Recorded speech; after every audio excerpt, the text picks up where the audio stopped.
Hi everyone, my name is Caitlin. For my interview, I interviewed a child who has high functioning autism spectrum disorder and has an IEP. He is very independent. He rides his electric bike to and from school, baseball practice, as well as his part-time job. When his family first found out that they might need extra support in kindergarten, they were really skeptical and hesitant. His mom explained that when she went to meet the teacher, his teacher had brought up that he has been having some issues with group work and socializing, but is excelling in all the academic subjects.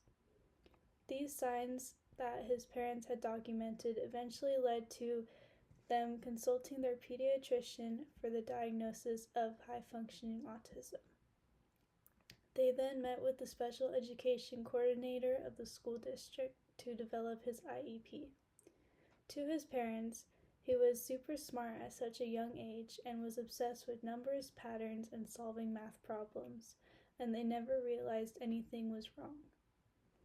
His dad said that he was full of emotions because he just didn't see his son as needing any help, but just followed his wife's path. His mom shared that one of their biggest challenges was advocacy.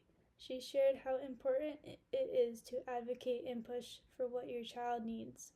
But before you advocate, you have to understand what exactly they need, which was a huge struggle for them. Most of his teachers were more than willing to accommodate him in their classrooms by trying to keep the classroom from getting too out of control to prevent him from feeling overstimulated.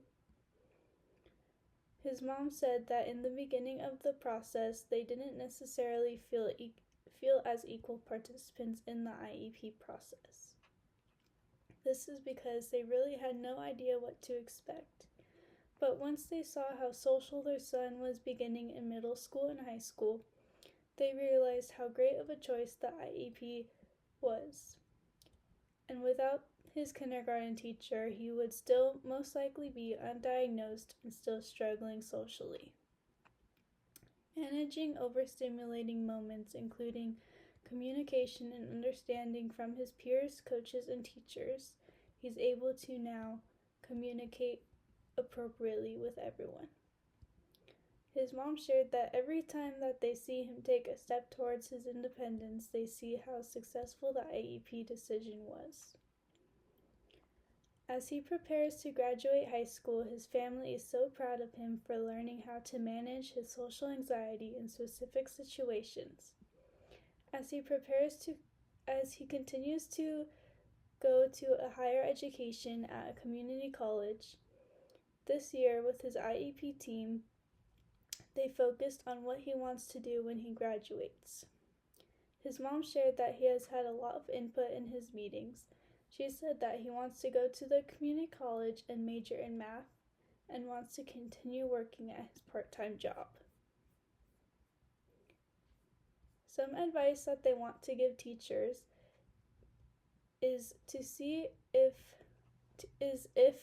they see a child that looks like they might need some educational help, to take record of it and inform the parents just like his kindergarten teacher had done.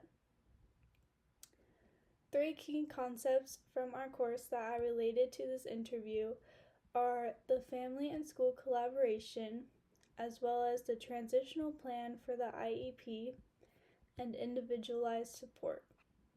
The family and school collaboration is a big part of the interview because his family didn't know if he really needed the IEP. The transitional plan for the IEP is also setting the stage for his real-world success with his job and future academic career. Through collaboration and independence, he is now able to excel and participate in things he probably would have never been able to do if he never got his IEP. This interview deepened my understanding of special education and autism. Autism is such a broad term, and for him, he has been able to become confident in his abilities. As a future teacher, I plan on being inclusive and understanding regardless of the child's abilities, as well as ensuring that every student is seen for their strengths and reaching their full potential. Thank you.